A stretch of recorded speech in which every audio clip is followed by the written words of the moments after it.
20 minute में 20 खबर में आप सभी का स्वागत है। आपके साथ मैं हूं स्वप्निल। अगले 20 मिनट में आपको देश दुनिया की 20 ऐसी खबरें बताने वाले हैं जो इस वक्त न केवल सुर्खियों में हैं बल्कि दिलचस्प और अहम भी है। तो शुरू करते हैं 20 मिनट में 20 खबरों का सिलसिला। सबसे पहले जानते हैं राजस्थान की कौन कौन सी खबर इस वक्त अहम है। बीजेपी ने गुरुवार रात प्रदेश की 3 सीटों पर होने वाले उपचुनाव के लिए प्रत्याशियों की सूची जारी कर दी। राजसमंद में पार्टी ने स्वर्गीय किरण माहेश्वरी की पुत्री दीप्ति माहेश्वरी को चुनाव मैदान में उतारा है। 2.5 साल में जो फेलियर रही है कांग्रेस गवर्नमेंट, तो सबसे बड़ा चुनाव मुद्दा तो वही है। अपराध जो बढ़ रहा है राजस्थान में, हर दिन महिलाओं पे रेप केसेस जो बढ़ते जा रहे हैं कि आज एक आम नागरिक कहीं भी अपने आप को सुरक्षित नहीं मानता है, वो चाहे कहीं रोड पर हो या कहीं घर में हो, पर चोरियां डकैती सब बढ़ती जा रही है, तो कहीं भी सुरक्षित नहीं है। तो ऐसे कितने मुद्दे हैं। इलेक्ट्रिसिटी की बात करें तो 40% से जो रेट इलेक्ट्रिसिटी की इन 2.5 सालों में बढ़ी। सहाड़ा में पार्टी ने 2 बार विधायक रह चुके रतनलाल जाट को प्रत्याशी बनाया है। रतनलाल की उम्र उनके आड़े आ रही थी, लेकिन पार्टी सर्वे में उनका नाम सबसे मजबूती से सामने आया, जिसके बाद पार्टी ने सारे मापदंडों को दरकिनार कर रतनलाल जाट को टिकट दे दिया। भारतीय जनता पार्टी के प्रत्याशी के रूप में अवसर दिया है। मुझे पूरा भरोसा कि कार्यकर्ताओं की मेहनत के बल पर और संगठन के आधार पर निश्चित रूप से इस विधानसभा के उपचुनाव में विजय से प्राप्त होगी। सुजानगढ़ में पार्टी ने 2018 के चुनाव में उम्मीदवार रहे खेमाराम मेघवाल को ही फिर से उम्मीदवार बनाया है। 2018 का विधानसभा चुनाव खेमाराम हार गए थे। खेमाराम भी सुजानगढ़ सीट से 2 बार विधायक रह चुके हैं।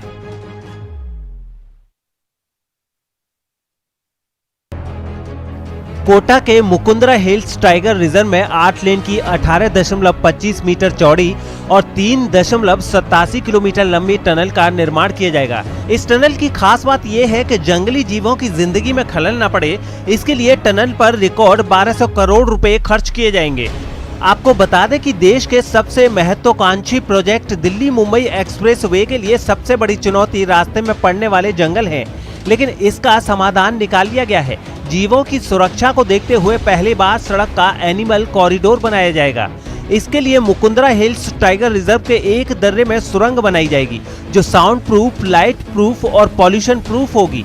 केंद्रीय वन मंत्रालय ने इस प्रोजेक्ट को मंजूरी भी दे दी है और इसके लिए बस वर्क ऑर्डर होना बाकी है। मुकुंदरा हिल्स टाइगर रिजर्व में जो टनल बनेगी, उसके दोनों मुहाने सेंचुरी की सीमा के 500 मीटर दूर खुलेंगे। यह हिस्सा शेड से कवर होगा, जो 10.5 मीटर ऊंचा और 9 मीटर चौड़ा स्टील कैनोपी ब्रिज जैसा होगा। इसकी छत भी ऐसी होगी कि इसके ऊपर जानवर भी आसानी से चल सकेंगे।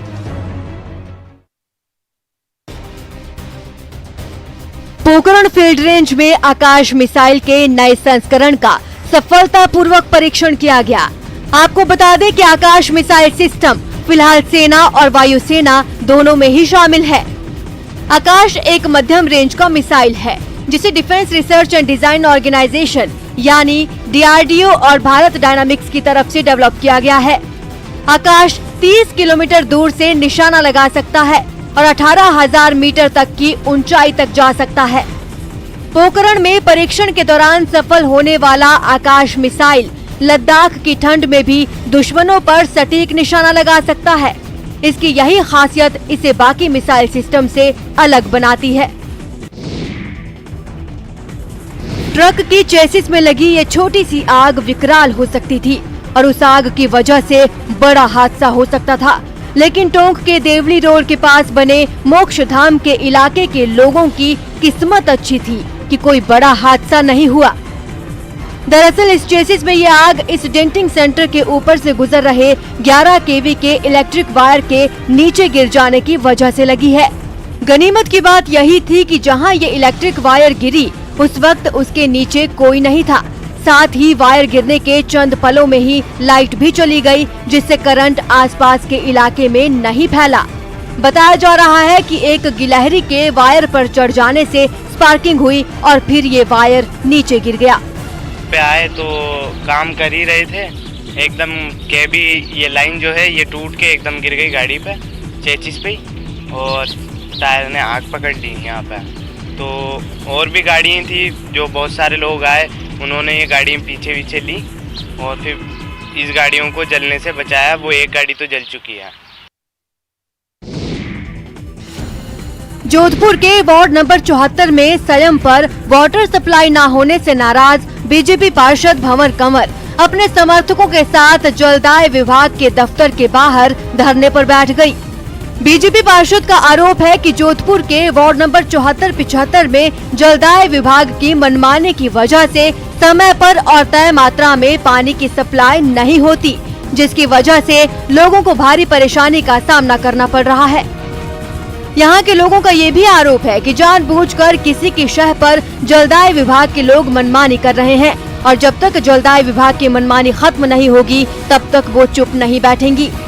आज तक हमारी गली के मायने और जालम बिलास में पूरा लक्ष्मी नगर में बीजेस में इतनी पानी की समस्या है, ना टंकी ओवरफुल होती है। जस्ट सूरपुरा पर ली टंकी, जिससे ही मतलब 1.5 साल हो गया पूरा, पीने का पानी तक नहीं है। और सुबह सब मौके पे आया फिर भी कुछ नहीं हुआ। काफी टाइम से इस पानी की बहुत बड़ी समस्या, पीने का पानी तक नहीं है। पीने का पानी कहीं से गाड़ी में भर के जरीकन लेकर के आते हैं। मैं रोजाना जाकर पानी लेकर आता हूँ टंकियों से, कभी आर्मी वाली टंकी से, कभी कोई किसी से। मौसम की मार का सबसे ज्यादा असर 7 जिलों पर पड़ा है। एक एक कर देखते जाइए इन जिलों का ग्राउंड रिपोर्ट। श्रीगंगानगर में किसानों का हाल बेहाल है। 3 लाख हेक्टेयर इलाके में 10 से 35% का नुकसान हुआ है। इधर जैसलमेर में खुद राजस्व मंत्री हरीश चौधरी किसानों को हुए नुकसान का जायजा लेने पहुंचे।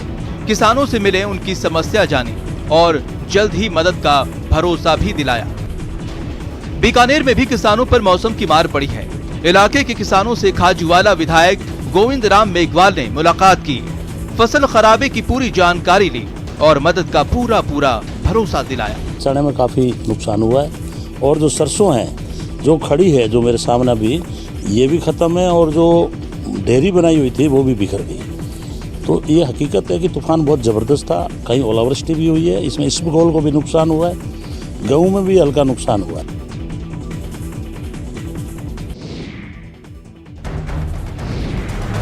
बिस्तर पर खून के निशान अब भी ताजा हैं।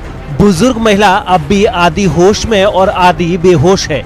उसे समझ में नहीं आ रहा कि डीएसपी के घर के पास रहने के बाद भी बदमाश कैसे उन तक पहुंच गए। ये तस्वीरें भरतपुर के बयाना की हैं, जहां डीएसपी निवास से महज 300 मीटर दूर घर के बाहर सो रहे एक बुजुर्ग महिला और उसके पोते पर बदमाशों ने गुरुवार की देर रात हमला कर दिया।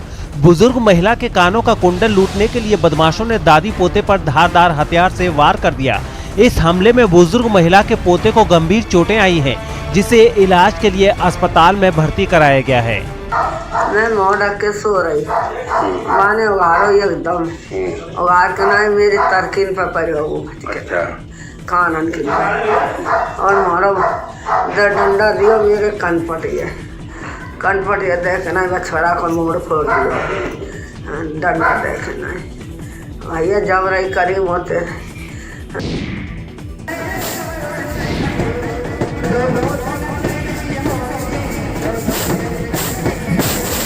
ये होली का जश्न है, रंगों से सराबोर, गीत और संगीत से भरपूर। ये तस्वीरें भरतपुर के कामा में ब्रिज होली के दौरान की हैं, जहां गोकुल चंद्र माजी और मदन मोहन जी मंदिर में कुंज गुलाल होली का आयोजन किया गया।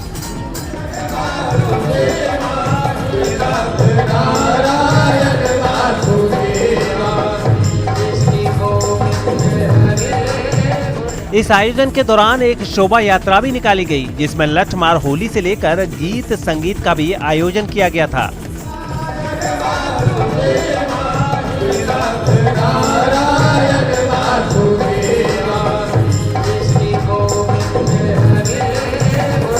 जिला प्रशासन और पर्यटन विभाग के संयुक्त तत्वाधान में ब्रज होली महोत्सव का आयोजन किया जा रहा है। इसी क्रम में कल गणेश पूजन से इस कार्यक्रम का शुभारंभ हुआ था। शाम को महाआरती हुई थी कामा में और आज विभिन्न प्रकार के मंदिरों में गुलाल का और जैसे लड्डू से, दही से, लठमार होली, इस तरह का आयोजन किए जा रहे हैं। और 20 मिनट में 20 खबरों में अब देख लेते हैं कुछ दूसरे राज्यों की खबरें।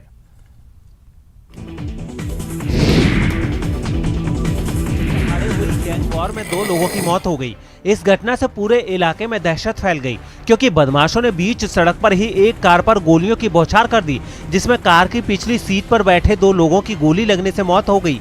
वहीं आगे बैठे 2 लोग इस हमले में बुरी तरह घायल हो गए, जिन्हें वहां मौजूद लोगों ने तुरंत कार से बाहर निकाला। आप कितने लगे भैया? भाई के लगी गोली यार। इतनी देर में पुलिस भी वहां पहुंच गई। तब तक दोनों घायलों की हालत काफी बिगड़ चुकी थी। जल्दी ले जाओ इनको। पुलिस वालों ने बिना वक्त गवाए उन लोगों को उठाया और अपनी गाड़ी से अस्पताल भिजवाया। इस बीच पुलिस के कई बड़े अधिकारी भी घटना वाली जगह पहुंच गए। अबाउट 20 राउंड चले बोलते हैं और 2 आदमियों का देहांत हो गया, 2 आदमी जख्मी है। बदमाशों की ताबड़तोड़ फायरिंग के निशान उस कार पर साफ नजर आए। इस गैंगवार के लिए लॉरेंस बिश्नोई गैंग और भुप्पी राणा गैंग को जिम्मेदार ठहराया जा रहा है। बिहार के मधुबनी से एक हैरान करने वाला वीडियो सामने आया है। यहाँ चोरी के एक आरोपी की भीड़ ने जमकर पिटाई कर दी। बताया गया है कि वो एक आदमी के गले से सोने की चेन छीनकर भाग रहा था और फिर वहां मौजूद लोगों ने उसे पकड़ लिया। देखते ही देखते वहां भीड़ इकट्ठा हो गई। इस बीच कुछ लोगों ने उसे पीटना शुरू कर दिया। फिर तो वहां मौजूद ज्यादातर लोग उस पर थप्पड़ और घूंसे बरसाने लगे। जिसको मौका मिला उसी ने उसकी पिटाई कर दी। हालांकि कुछ लोग उसे भीड़ के चंगुल से बचाने की कोशिश करते दिखे, लेकिन लोगों ने किसी की नहीं सुनी। आरोपी की जमकर पिटाई की गई। मारपीट में उसके कपड़े तक फट गए। हालांकि बाद में किसी ने पुलिस को मामले की जानकारी दी, जिसके बाद पुलिस वहां पहुंची और आरोपी को किसी तरह भीड़ के कब्जे से निकालकर थाने ले गई। उत्तराखंड के चमोली में पुलिस ने एक शराब दुकान के बाहर हंगामा करने के आरोप में कुछ लोगों की जमकर पिटाई कर दी। बताया गया है कि जिन लोगों को पीटा गया वो लोग ज्यादा कीमत पर शराब बेचे जाने का विरोध कर रहे थे और तभी वहां पुलिस पहुंच गई और उनकी पिटाई शुरू कर दी। इस बवाल की जो तस्वीरें सामने आई, उनमें एक तस्वीर में पुलिस का एक जवान शराब दुकान के बाहर एक आदमी को लातों से मारता दिखा। इसके बाद 2 लोग उस पर लाठी लेकर टूट पड़े। बाद में उसे धक्का देते हुए नीचे ले गए और फिर जबरदस्ती उसे गाड़ी में बैठा दिया। इस तरह एक दूसरे आदमी के साथ भी मारपीट की गई। इस घटना के बाद वहां रहने वाले लोगों ने पुलिस के खिलाफ मोर्चा खोल दिया। विरोध जताने के लिए बड़ी संख्या में लोग थाने के बाहर जमा हो गए और पुलिस के खिलाफ नारे लगाने लगे। इस दौरान एक पुलिस वाले ने प्रदर्शन कर रहे लोगों को समझाने की कोशिश की, लेकिन वो नहीं माने। बाद में विरोध कर रहे लोगों ने पुलिस पर गंभीर आरोप लगाए। शराब माफियों का पुलिस प्रशासन द्वारा यहाँ के आदमी को पिटवा रही है। ज्यादा कीमत पर शराब बेचने के मुद्दे पर जब पुलिस अधिकारियों से बात की गई तो उन्होंने शिकायत मिलने पर कार्रवाई का भरोसा दिया। किसी शिकायत तो की नहीं है अब तक ओवररेट के बारे में। शिकायत होगी तो कार्रवाई की जाए। थोड़ी देर बाद पुलिस अधिकारियों ने हंगामा कर रहे लोगों को समझा बुझाकर मामला शांत करा लिया। उत्तर प्रदेश के बरेली से रोंगटे खड़े कर देने वाली एक तस्वीर सामने आई है। यहाँ एक सांड ने रास्ते से गुजर रहे एक बुजुर्ग पर अचानक हमला कर दिया। बताया गया है कि ये सांड अब तक इलाके के कई लोगों को अपने हमले से घायल कर चुका है और इस बार ये बुजुर्ग इसका शिकार बना। जैसे ही उसने सांड के सामने से गुजरने की कोशिश की, उसने उस पर हमला कर दिया। सांड के इस हमले से वो कई फीट ऊपर हवा में उछल गया और तेजी से जमीन पर आ गिरा।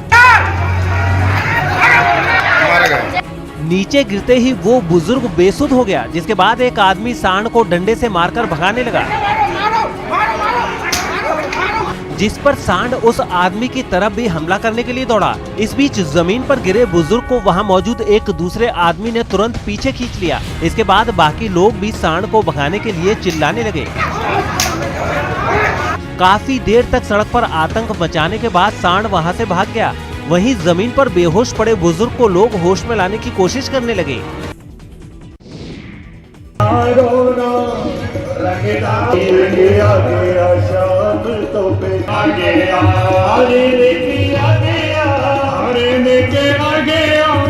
हवा में उड़ता अबीर गुलाल, भक्तों पर फूलों की बौछार और पिचकारी की धार। होली का ये अलौकिक नजारा कान्हा की नगरी मथुरा का है। यहाँ बरसाना, गोकुल, नंदगांव, हर जगह रंगों का ये पर्व अलग ही उत्साह, उल्लास और उमंग के साथ मनाया जाता है। बांके बिहारी के मंदिर में होली खेलने का आनंद कुछ और ही होता है। राधे राधे के जयकारे के बीच भक्तों पर जब बड़ी बड़ी पिचकारी से रंगों की फुहार पड़ती है तो पूरा माहौल भक्तिमय हो जाता है।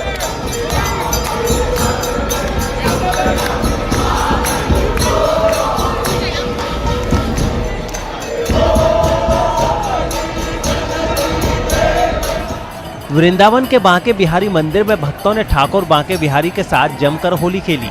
अबीर और गुलाल के साथ भगवान और भक्त के बीच का समागम मानव मन को मोह लेने वाला था। भगवान के साथ रंगों का ये त्योहार मनाने हर उम्र के लोग पहुंचे। बांके बिहारी में होली का ये सिलसिला देश में खेले जाने वाली होली तक ऐसे ही चलता रहेगा।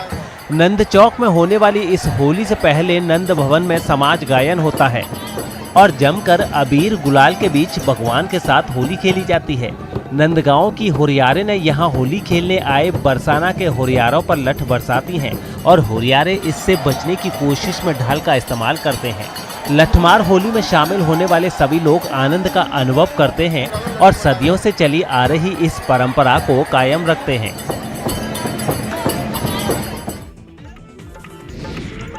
रंग भरी एकादशी के साथ ही यूपी के वाराणसी में होली का आगाज हो गया।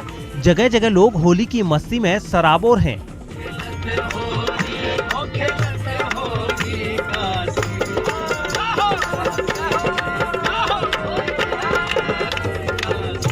काशी में गंगा घाटों पर होली के गीतों की गूंज से माहौल बेहद मस्ती भरा हो गया है।